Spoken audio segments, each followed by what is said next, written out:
Bonjour chez vous. Vous allez bien? Moi, je vais super bien. Bon week-end à tout le monde. Moi, je vais bien.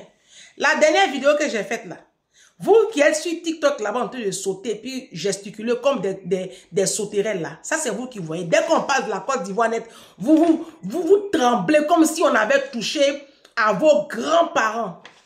Je dis que la Côte d'Ivoire est un peuple de misère. Ça c'est connu. Ça c'est connu. C'est vous qui faites la politique de l'autruche. Sinon c'est connu. Vous n'avez pas besoin même de sauter et de tomber. Voilà. Parce que c'est connu. Et puis vous qui écrivez les commentaires à 2-3 sous là, c'est parce que vous-même vous vous sentez concerné par ce contenu là que vous sautez, vous tombez. Visons l'excellence. Quand tu dis que tu es médecin et que tu as un diplôme, on doit le voir sur le terrain. Tu ne peux pas dire que je suis médecin. Et puis tu ne sais même pas ce qu'on appelle une toute petite opération au niveau du vagin. Toi, tu es médecin, tu es chirurgien où? Toi, tu es quelle catégorie de chirurgien? Ici en Côte d'Ivoire, ici en France, j'ai un petit cousin ici. Il était encore étudiant en médecine, en 5e année. Et puis sa maman s'est fait mal. Elle est tombée, elle s'est ouverte. Il a fait la couture là tout de suite. Parfait. Avant d'appeler les pompiers.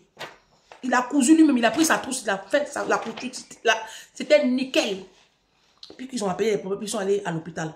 C'était parfait. Il est étudiant. Hein? Il a pris une initiative de lui-même coudre sa maman. Et puis, c'était parfait. Mais vous avez doctorat. Vous avez exercé même pendant 10 ans. Une simple... J'ai ma soeur, une de mes soeurs qui a eu son bras cassé une année en 2020 ou 2021. Vous étiez incapable de lui faire de coudre tranquillement. Ils ont laissé une grosse cicatrice sur son bras comme ça, comme si on était encore dans les années 90. Et vous allez venir aussi parler. Bande de sorciers, de sauvages. Ange Prisca Dianzo, Ange Prisca le blog, défibrillateur des réseaux sociaux, Ange la vérité, Ange la solution. Ici, là, si tu n'aimes pas la vérité, il faut passer. Nous, ici, on casse les codes. Voilà. Nous sommes des avions ici. On ne retourne pas à nos ex. On n'a pas de rétroviseur. Voilà. Nous, on divise l'air. Et puis, on prend l'ascendant. Nous, on vise le soleil, on vise les étoiles. Si on n'arrive pas à les atteindre, tout au moins, on chute sur les nuées et sur, voilà, tu vois, on chute un peu au niveau du premier ciel. Voilà.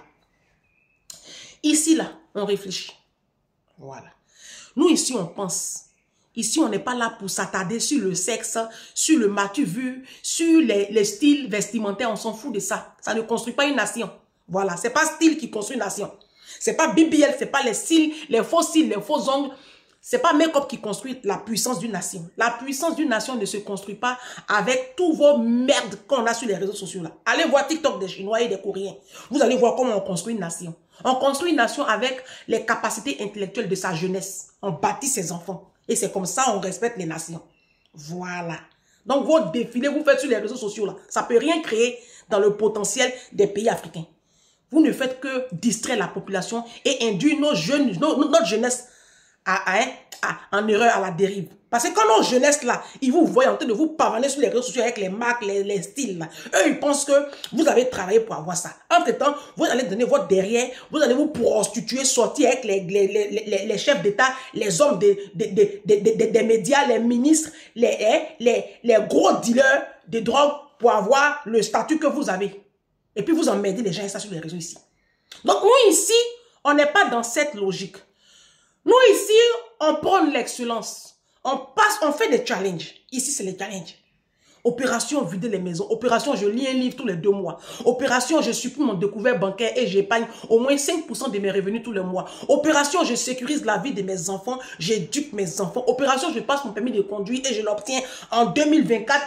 Opération je prépare la rentrée scolaire de 2 enfants en Afrique. Nous ici, on a de la vision. Ici, c'est le partage. Ici, c'est la communion fraternelle. Voilà. Donc, les délinquants, les sorciers et les sauvages, cette page-là, ce n'est pas pour vous. Les cassements des papos, ce n'est pas ici. Nous, on ne casse pas les papos ici. Parce qu'on a une vie à construire nous-mêmes. On a une vie à construire, une vie à bâtir et des enfants à positionner sur des lieux élevés. Donc, nous, on ne s'attarde pas sur la vie d'autrui.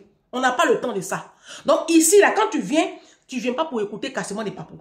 Ça, c'est de la misère intellectuelle. Voilà. Bienvenue sur mes contenus. Ça va encore défibriller. Tu as pris ton tabouret, tu t'es assise. Faut taguer un voisin, faut taguer une voisine. Partagez massivement cette vidéo. Et puis likez les vidéos là. Quand vous écoutez, likez. Systématiquement likez. Parce que quand vous ne likez pas en ce moment, toutes mes pages sont signalées. Toutes mes pages sont signalées. Toutes mes pages, TikTok, Facebook, YouTube, tout est signalé. Donc, mes my people, likez la vidéo et un maximum de partage va aller montrer à Facebook, YouTube, TikTok que mes contenus que je diffuse là, ça édifie, ça développe la communauté. Voilà, c'est pas de la pourriture. Parce que les cassements des papos là, là-bas là, les gens like. Vous voyez pas les nombres de vues qu'ils ont? On va parler d'un phénomène. Encore la Côte d'Ivoire. La vidéo que vous avez eue, la dernière vidéo que j'ai, où j'étais dans la même robe là. Voilà. Ma robe, mais comment est-ce qu'on la porte même? C'est pas comme ça qu'on la porte. Chut, ton café. La vidéo, la dernière vidéo là. Où je parlais de nos soi-disant médecins, infirmiers, le corps médical en Côte d'Ivoire. Je ne sais même pas où ils ont eu les diplômes, les nullards là. Les acheteurs de diplômes là. Qui passent le temps à charcuter les vies humaines là. Voilà. Ça, c'était la dernière vidéo. De hier ou ce matin, moi, je ne sais plus. Dans cette vidéo, je vais parler d'un autre problème qui concerne encore bien plus la Côte d'Ivoire que les autres États. C'est le phénomène de disparition d'enfants. Et puis, souvent, on les retrouve. Mais quand on les retrouve, ces enfants-là sont vidés de leur sang. C'est des enfants qui ont le corps tout petit parce qu'on a vidé. Je ne sais pas quelle technique ils utilisent, mais ils prennent le sang des enfants et les enfants sont dépourvus d'organes génitaux ou d'organes vitaux. Vous avez entendu. De plus en plus, il y a beaucoup de Français qui m'écoutent. Les Français qui m'écoutent là. Je ne sais pas si vous comprenez. J'ai dit, vous les Blancs, la page là même, c'est pas pour vous. Je ne sais pas dans quel coup vous êtes venus vous retrouver sur les mêmes pages. Donc, je vais vous expliquer. En Côte d'Ivoire, vous connaissez la Côte d'Ivoire? C'est le pays, c'est un pays de l'ouest, de l'Afrique occidentale, de l'Afrique de l'Ouest. Voilà. Le pays de Didier Drogba. Ça vous dit? Là-bas, là. Les gens sont dans le mysticisme, sont dans l'occultisme avancé, débordant. Parce que là-bas, tout le monde veut être riche, sans mouiller le maillot, sans passer à la case départ, sans charbonner, sans travailler. Voilà, les gens veulent être riches, mais ils ne veulent pas se fatiguer. Donc, qu'est-ce qu'ils font? Bah, ils s'adonnent à des pratiques occultes, notamment les sangs des enfants, des jeunes enfants, paraît-il que dans le monde spirituel, ça a plus de valeur que le sang d'un adulte. Et puis les organes vitaux et les parties génitales. Vous avez compris les Blancs? Voilà. Sinon, les Noirs, ils ont compris.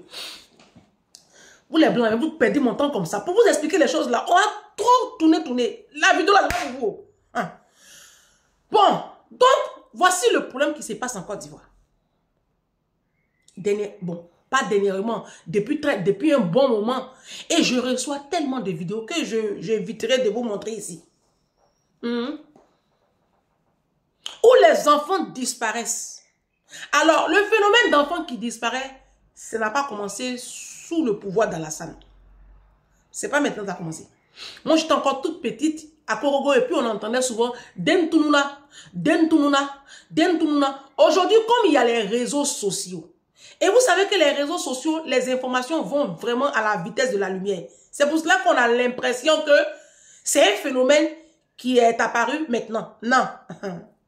Afin de Dentuna où on retrouve les enfants vidés de leur sang, là, c'est depuis il y a longtemps, ça se passe comme ça en Côte d'Ivoire. Oui, aujourd'hui, ça a pris une autre proportion. C'est un état de fait. Mais pourquoi? Mais justement parce que les Ivoiriens sont de plus en plus pauvres d'esprit. Et la pauvreté d'esprit, la conséquence, c'est la pauvreté financière. Aujourd'hui, on a les réseaux sociaux et on voit sur les réseaux sociaux des gens qui paraissent huppés. On voit nos soi-disant stars, nos influenceurs qui montrent une vie de gloire, une vie de rêve qui n'est même pas vraie. C'est pas vrai. Ce que vous voyez là, c'est pas vrai. Même si ce sont des personnes qui roulent dans de grosses voitures, la question c'est, quelqu'un fait quel travail pour rouler dans une voiture de 100 millions de francs CFA? Quelqu'un qui roule dans Range Rover à Abidjan, vous connaissez la famille de la personne. Vous savez que la personne vient d'une famille pauvre. Vous connaissez Travailler à la RTI, travailler à NCI. Moi, là, je parle de la Côte d'Ivoire. Travailler à NCI, travailler, être animatrice ou même, même pas animatrice en chef, être consultant sur un plateau télé en Côte d'Ivoire. C'est quel bon salaire toi tu as et puis tu roules dans une grosse voiture, ma chérie. C'est question que je vous pose en Côte d'Ivoire là-bas. C'est quel salaire vous avez? Parce que arrêtez de prendre les gens pour des idiots. Moi, des fois, je tombe sur des vidéos, sur TikTok, ça me fait tellement rigoler. Des gens qui, soi-disant, sont animatrices ou même consultants. La personne a fait le travail pendant 12 mois ou pendant 2 ans. Dès même tu es dans une grosse voiture. La personne est dans une grosse maison, elle filme chez elle, elle montre. Toi, la grille salariale des animateurs télé en Côte d'Ivoire, on connaît. Elle-même, souvent, il y en a qui disent que non, tout ce qu'on gagne ici, c'est le nom. On sait tous que vous êtes sur les plateaux de télé là. C'est pas bon argent vous gagnez, c'est juste que vous êtes connus. Et du coup, vous créez des connexions avec, avec le pouvoir en place, notamment. Vous créez des connexions avec des grands hommes du pays. Et puis vous offrez vos charmes. Ça, c'est pas un scoop, hein. Je veux dire. Maintenant, la disparition des enfants là. Tout ça là, c'est lié. Parce que c'est les jeunes là, vous voyez, eux, ils pensent que votre richesse là, c'est une richesse de travail. Donc, comme ils veulent faire comme vous. C'est vous qui avez les grosses voitures, c'est vous qui avez les Louis Vuitton, c'est vous qui avez les Fendi, c'est vous qui avez toutes sortes de grosses marques. Mais vous n'êtes pas propriétaire. Hein. Vous savez comment vous allez reconnaître quelqu'un qui est vraiment riche? Parce que, en fait, les Africains, vous ne connaissez pas les vrais riches. Pour reconnaître quelqu'un qui est vraiment riche, vous allez voir ça. Parce que la personne a une puissante entreprise qui est connue déjà dans l'Afrique. Pas seulement dans le pays de la Côte d'Ivoire. La personne a des biens immobiliers au niveau. Maison même où la personne dort là. Oui, oui. C'est comme ça que tu vas reconnaître, tu vois, Oprah Winfrey. Oprah Winfrey, elle est milliardaire, elle a une valeur, elle a 3 milliards de dollars. Mais allez voir ses maisons. C'est comme ça que tu reconnais les vrais riches. Quand tu prends un gars comme Didier Drogba, allez voir la maison de Didier Drogba à Abidjan. C'est comme ça que tu reconnais les vrais riches. Allez voir où ils dorment. C'est chez eux. Et puis, c'est spectaculaire. Maintenant, vos stars là, ils n'ont qu'à nous montrer chez eux. Entreprise même, ils ont. Et puis, ils disent que c'est l'entreprise là qui leur donne ce style de vie là. Ils n'ont qu'à nous montrer le bilan. C'est de la couverture. Vous les voyez en train de bon habits, pommade, c'est de la couverture. C'est toutes des prostituées. À 99%. Et encore là, je suis très gentille. Donc, ces enfants qui disparaissent et puis on retrouve leurs organes, on les retrouve sans organes vidés de leur sang là. C'est cette course à la gloire, au paraître, au m'as-tu vu là qui crée ça. C'est pour ça que je fais le rapport. Sinon, ce n'est pas quasiment des papos. J'essaie de faire un parallèle. Aujourd'hui, en Côte d'Ivoire, tout le monde veut rouler dans Range Rover. Tout le monde veut avoir iPhone 50. Tout le monde veut avoir maison de Didier Drogba. Tout le monde veut être sur les plateaux de télé. Tout le monde veut avoir un compte TikTok. Tout le monde veut paraître. Tout le monde. Et à chaque fois, en Côte d'Ivoire, que nous sommes à l'approche des élections présidentielles, législatives ou municipales ou je ne sais quelle autre élection, on constate une recrudescence de ce fléau. Pour ceux qui ne comprennent pas français, recrudescence, ça veut dire que ça a augmenté. Ça existait, mais c'est devenu encore beaucoup. Non, ici, on parle français. Donc, c'est pour ça que je vous ai dit, retournez à l'école, retournez en formation et puis lisez des livres. Comme ça, vous allez comprendre où je vais. Parce que vous, TikTok, là, vous ne comprenez pas. C'est pour ça que vous insultez. Quand vous entendez les mots comme ça vous choque.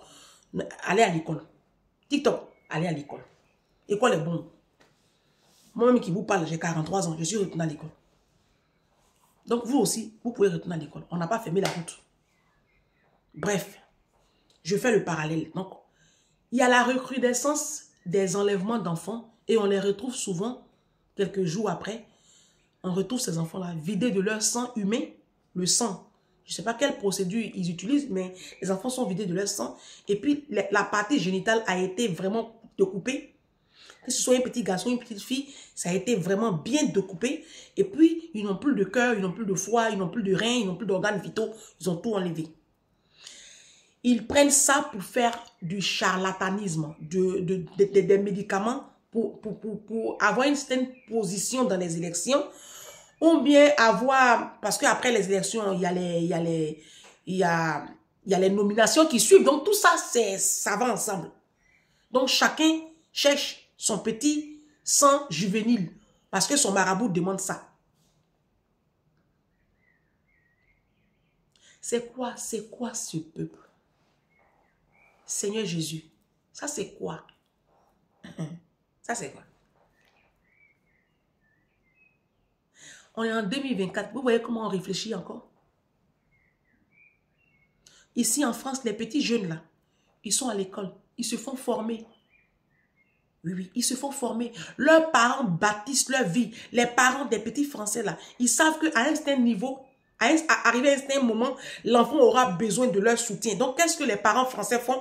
Depuis l'enfant est encore à la maternelle, au CP, au collège, ils gardent l'argent. Comme ça, quand l'enfant, même quand il finit ses études et que l'enfant n'est pas pris dans une entreprise, l'enfant se reconvertit souvent en auto-entrepreneur, en artisan. Donc, quand c'est comme ça, pour pouvoir installer les enfants, les parents maintenant donnent de l'argent à leurs enfants, 100 000 euros, 120 000 euros. Oui, moi j'étais au salon de l'entrepreneuriat à la Tour Areva, à la Défense, c'était dans la Tour Areva, je sais pas, à la Défense l'année dernière. C'était en avril, je ne sais pas en quel avril, là, oui, au salon des entrepreneurs. J'arrive là-bas parce que chaque année j'y vais. Cette année, je ne suis pas allée là-bas parce que j'étais en formation. L'année dernière, j'y étais. Il y avait plein de jeunes Français. Et j'ai discuté avec un jeune Français de 26 ans qui était avec ses parents. Donc, ils sont venus avec les parents et ils devaient discuter avec une banque qui allait leur prêter de l'argent pour que l'enfant puisse ouvrir sa pâtisserie. Mais moi, je me suis approché du stand et j'ai discuté avec les parents du jeune homme qui était très jeune parce que la dame a eu son fils quand même très jeune. Donc, et elle discutait, elle dit, ah bah nous, on veut bien que vous financiez notre enfant. Et le banquier lui a demandé, mais il faut un apport, tout ça. La dame, la blanche a dit, oui, nous on a un apport, on peut apporter 40 000 euros à notre fils. Il a dit, hey. Et cette dame-là, quand elle parlait avec son conjoint et son mari, il devait avoir, je crois, bon, ils n'ont pas plus de 55 ans, hein, je ne pense pas. Une maman africaine, en 2024, tu vas lui demander 40 000 euros. Maman, donne-moi 40 000 euros.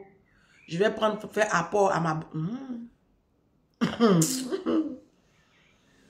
Si tu as eu même 100 euros, il faut rendre gloire à Dieu. Parce que même quand tu lui demandes même 100 euros, elle va te dire, ah, je ne peux pas te donner parce que je vais au funérailles comme ça avec les 100 euros là. Ou bien si tu lui as demandé 300 euros, ah, je ne peux pas, oh, je dois payer ma tontine. Si.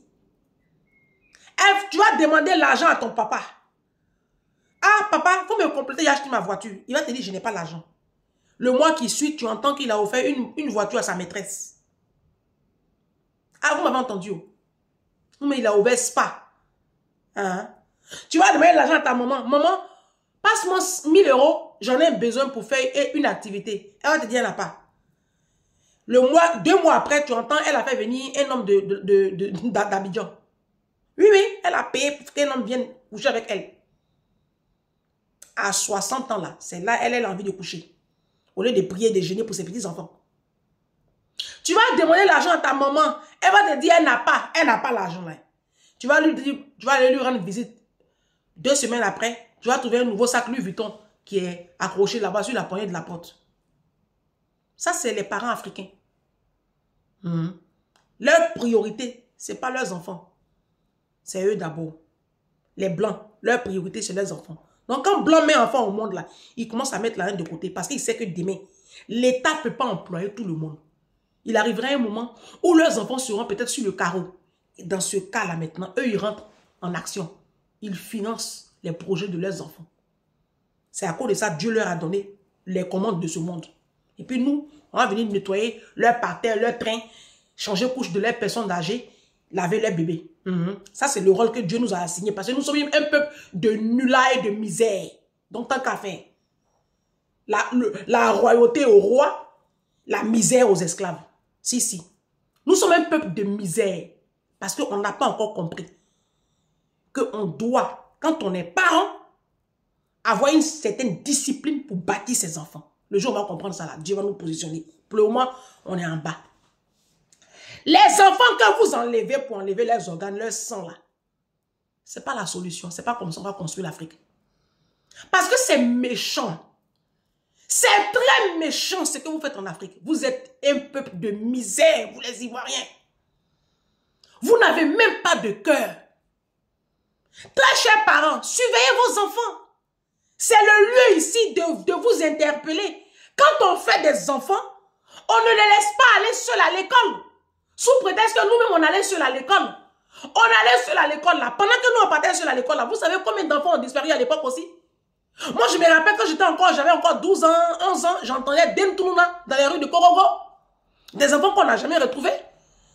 Donc, arrêtez de dire que non, nous, on allait seuls à l'école. Non, on allait seuls à l'école, mais c'était aussi des risques.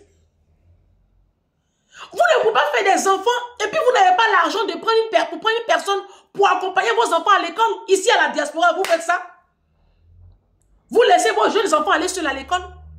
Vous n'avez pas l'argent, mais vous avez l'argent pour construire une maison à Yopougon, à Dabou, à Béjéville. Vous avez l'argent pour acheter terrain. C'est parce que vos enfants ne sont pas votre priorité. La vraie vérité, c'est ça. Très chers parents, surveillez vos enfants. Quand on est pauvre, on ne les met pas au monde. C'est drastique. Ça peut choquer, mais c'est la vérité. Parce qu'à partir du moment où tu mets un enfant au monde, cet enfant-là est sous ta responsabilité. Donc, les enfants qui disparaissent là, et puis on les retrouve morts, égorgés, vidés de leur sang là, vous les parents, vous êtes responsables de cette mort-là. C'est mort tragique en cascade en ce moment en Côte d'Ivoire là. Vous les parents, vous êtes responsables. Tu étais où?